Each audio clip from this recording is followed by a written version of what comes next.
guys, Jay here and welcome to another cosplay tutorial. You're not sick of keyblades, are you? Hope not, because today I've got two of them. So if it isn't obvious, today's a double feature. We're doing two keyblades today, and those are the Kingdom Key and the Starlight keyblades. So why am I doing two in this episode? Isn't that a little much? Well, if you couldn't tell, they're both almost identical, and they're both made almost the exact same way. So it's really easy to put both of them in one tutorial rather than separate. Anyway, with that, let's get on to the tutorial.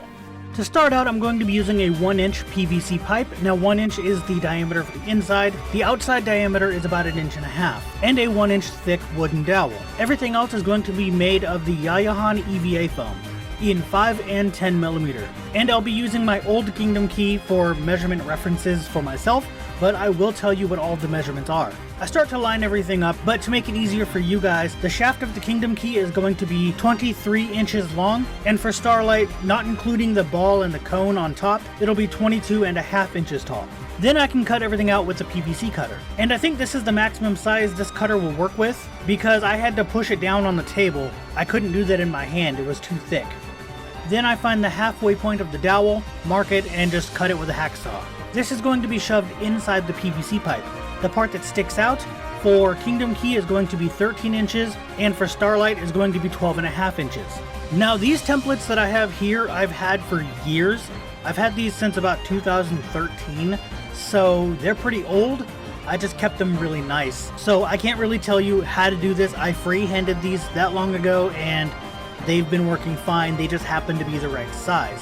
Anyway, for each keyblade, you're going to need 4 of each size. So for each side, you're going to need 2 10mm and 2 5mm cutouts. And on the 5mm, you're going to want to cut out the little circle design that's in the bump. I don't know what that's called, but it's at the bottom where the bump is. And then sandwiching both 10mm with both 5mm, where that hole was, it'll be like a little indent.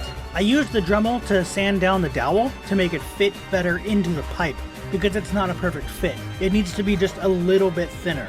Then I glue everything together with contact cement. Contact cement is different than regular glue. You don't want to put it together when it's wet. You want to brush it on both sides, and I use a sponge brush because they're cheap and disposable and really easy to use. Then wait for it to almost dry before sticking the pieces together. If you stick them together while they're wet, they're not going to work very well. And here you can see some of the pieces together. The center parts on the top and bottom of the handguard are much thicker than the handle, so I'm going to use the leftover pieces of that PVC pipe and then mark and cut the sizes that I need. And they overhang on the top and bottom just a little bit, so that should give you kind of an idea. Then I need to use the Dremel again on the dowel to make it just a little bit smaller, so these new pieces of PVC can fit just a little bit better. And then I check the fit to figure out how much foam I need to add to the PVC to bulk it up. Making sure I have a brand new sharp blade, I can cut off the excess foam from the handguards, then smooth out the sides and round off the edges using a Dremel. I also made a curved indentation where the handguards are going to be connected to the center pieces. In order to bulk up the bottom piece, I glued on 10mm foam and then 5mm foam on top of it. For the top center piece, I just used 5mm foam. And then using a Dremel, I rounded all the corners off. And now here's what it looks like before I glued everything on, and I just glued it with contact cement the exact same way. And both handguards are done exactly the same way. So moving on to the teeth, we'll start with Starlight. I blew up a picture on the computer to the size of my PVC pipe, and then traced the entirety of the teeth for the pattern. For the back spike piece and the star, I did them the exact same way. I cut them out of 2 layers of 10mm EVA foam, then contact cemented them together and sanded all of the edges down.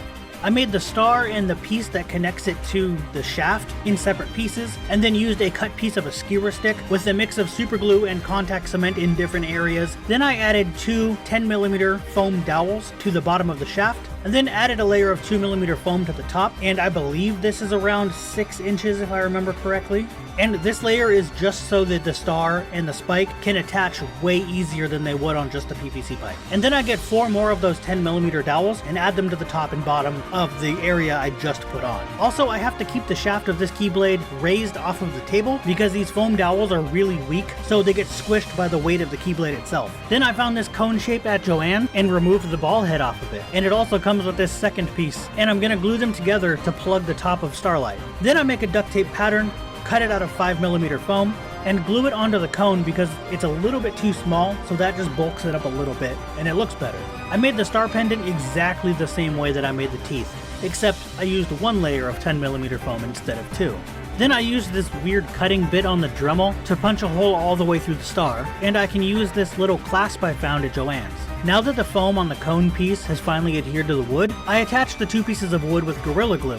To cap off the top of the cone, it just so happens that the diameter of a lid for acrylic paint is the exact same size.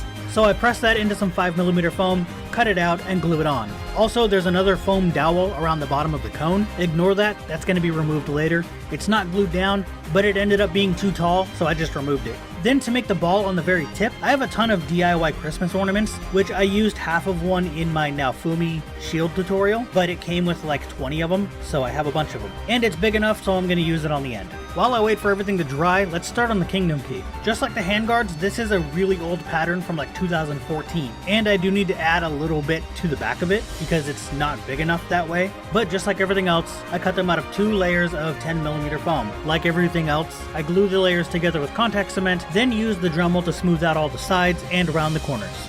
I also put the same indentation on the back of these teeth that I did on the hand guards so that it can go with the curve of the pipe.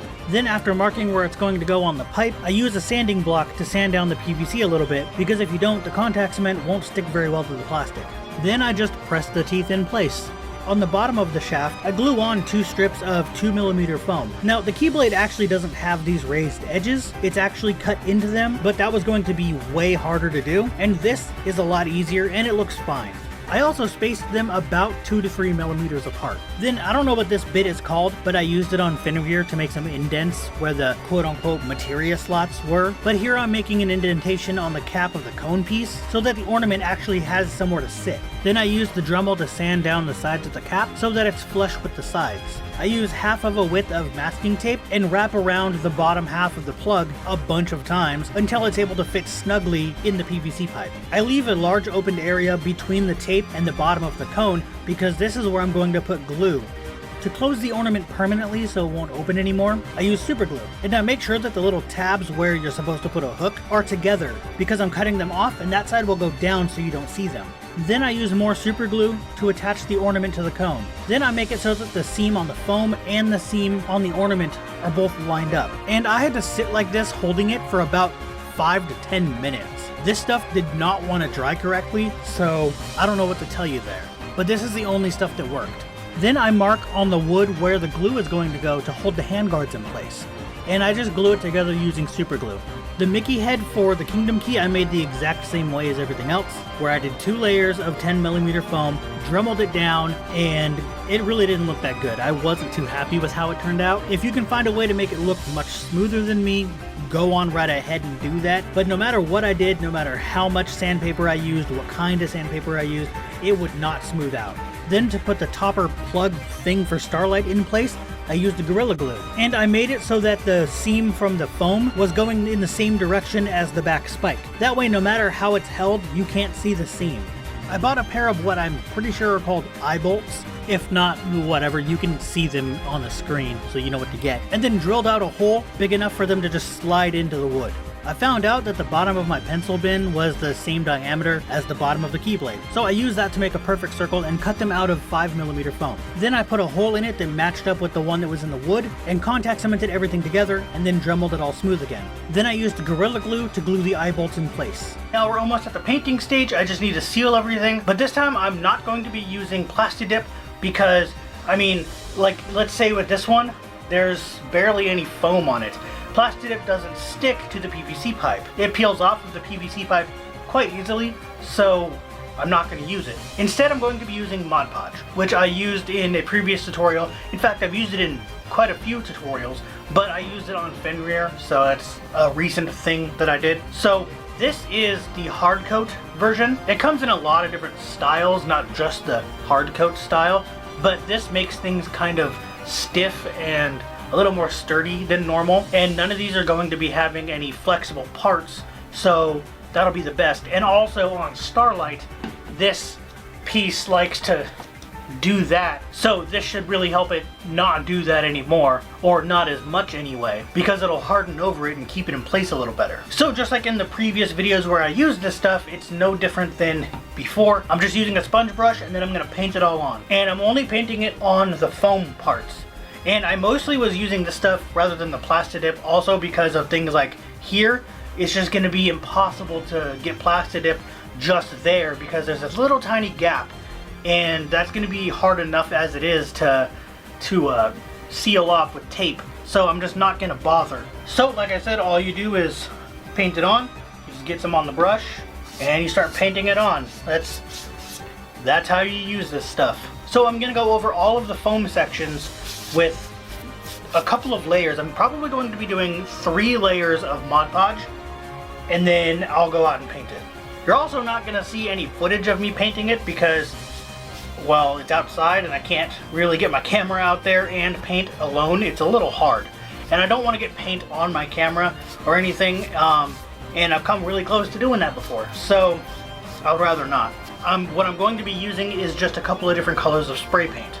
I'm going to be primering the whole thing with white primer, and then using yellow for this one with silver on the top, and then for Starlight it's going to be silver on top and blue down at the bottom.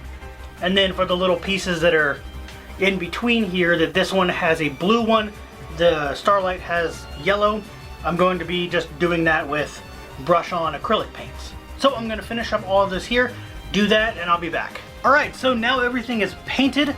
I had used a really crappy primer, but it was primer nonetheless to get it so that the words on the PVC pipe wouldn't show through, and that was about the best I could do. I couldn't get the words off. I know you have to use like acetone or something, I just don't have any, so I did it the way that I needed to do it. So I guess another tip, something I didn't show at all, was that primer will work just fine. I just used some stuff that wasn't very good, but it worked out. And then you're also going to want to sand the PVC pipe a little, just very lightly, before you paint anything on it, including the primer. That way the primer will stick to it a lot better instead of wanting to rub right off. And then you can put your paint on it, whatever colors you're doing for whatever prop you're doing. In this case, Keyblades. And I did both the exact same way, where I covered this up in tape, which is just a handle. All I did was wrap some duct tape around it. On the Kingdom Key, I put some twine in there. I have this twine here that I used on my machete that I didn't even show in the video, but I just wrapped that around a few times, crossing it over itself, and then just duct tape over that. And I used really strong, not this duct tape, it's just, this is here to hold this up for reasons I'll get into in a moment. But yeah, that's all I did, and it's like gaff tape, I think, which is stronger than duct tape. It's super durable and super strong, and it sticks really well. So also, good tip, be careful when you're doing that, if you're doing this the way that I did, or at all really, I guess. I don't know if it'll do it on anything else, but since I made this a smoother surface by using Mod Podge, the tape stuck to it really well and wanted to rip the Mod Podge off because it was so strong. So if you do that, just be careful of what tape you're using. Anyway, and then over that I used masking tape to just tape over it, and then it was painted full white. The entire thing was just painted white, and then I painted silver up here, and a little bit got on the handle, but it doesn't really matter. And then, oh, this is why this tape is here. I have to set this down.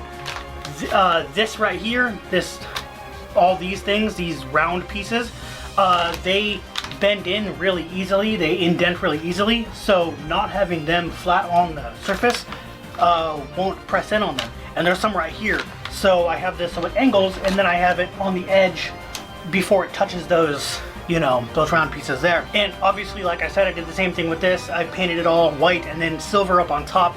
And then, so what I did with the hand guards is I used a really nice blue color. I really like this blue. This is a really nice blue. Probably gonna buy that for other stuff. Make some cool things in this color. I really like it. I don't know. But I did this one with that blue. And then I did this one with a yellow that we had. We just had this crappy yellow. It took a while, it took like 3 coats, but it finally worked. It was dull at first, but it brightened up a little bit. It looks fine to me. And you might be wondering, it's got paper on it. Why does it have paper on it? Well, that's because I haven't taken it off yet, but the paper is to mask off the silver, so that I don't get anything on this silver. And this is probably one of the most fun parts of prop making. You gotta take this all apart, and it's like unwrapping a Christmas present.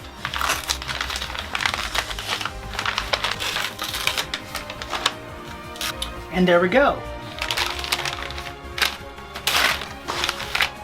This totally makes me want to do more unboxings, but I just don't have the money for it. If I had the money, I totally would. Alright, so and here's the Kingdom Key. And then again, like I said, this is going to be blue. So I'm just going to do those with acrylic. Oh, I also got to untape the masking tape down here, which is going to be a little bit more difficult because it's all painted. Anyway, I'll get that off on my own time, I guess. It's going to take a minute. But yeah. Oh, and I also, you may notice, I didn't put this on camera either, but I capped the end of this. All I did was I took 5mm foam, glued it down, cut a circle out. I basically went like this with another PVC pipe, and like that, pressed down so that it indented the foam, cut it out, put it on here, dremeled it to be the right, you know, so it was like even with it. So I want to clarify, these aren't done because I'm not using them. I'm using this star, but I might get it 3D printed because I don't like the way mine turned out very well. But I'm getting everything else 3D printed. So this chain, I cut it with a PVC cutter to get a clean cut, so it'll just come right off. And about these little things, whatever these are, they're like little clasps. These are the right size and similar look to the ones on these Keyblades, so that's why I use these. I do not use a lobster clip or what would be called a trigger snap or anything like that. I use these because these are the right shape. Just Sora has a thing on the back of his here where you can pull down and it would push this in. So that's the only difference. And if you wanted to do it this way, I just made this star the same way I made the big star, and then this thing that's hooking it together is a little clip I found at Joann's. Don't know what it's called, but it clips. I think it's a thing for a pendant, I'm not exactly sure, but it came only with one in a pack, but it's the right size and the right shape I needed. So one thing you will need to know is that the Kingdom Key chain is longer than the Starlight. Kingdom Key has 7 links and Starlight has 6. These are unofficial images and I counted. Since it's plastic, paint will chip off of it, so you do need to use primer just like I did on the PVC pipes, because it's the same kind of thing. Plastic will just, it'll chip off eventually, so you need to be careful. Just paint it silver. It will chip. There's nothing you can do about it. We already have that problem. So just so you guys are aware. Alright, and that is how you make both the Kingdom Key and Starlight Keyblades. Now I do actually have another Kingdom Key which I made a while ago, which isn't very good looking, but I didn't like how I made this one because it's really rough looking. It's good from a distance, but once you get somewhat close up, even on this video, it's probably pretty bad. It just looks really ugly. So I want, and it's really heavy. This one has a metal pole in it. It's got this giant metal rod going down it to give it some weight. That was just for a realistic look to when I'm holding it. It actually looks like I'm holding something kind of heavy, but whatever. This is about half the weight, but it's the exact same size. I made it to the measurements of that Keyblade because that old one is the right measurement in proportion to me. I also have a foam one that's actually at Atlas's house right now because he was trying to fix the Mickey heads on the bottom, but we're getting new ones 3D printed in silver filament, so we don't even have to paint them, which will be nice because there won't be any chipping, and the 3D print is going to be nice and thick and not hollow, so it'll be a lot less likely to break. But anyway, that's going to be it for this tutorial. If you like it, go ahead and give it that thumbs up, subscribe for more, and I'll see you guys later.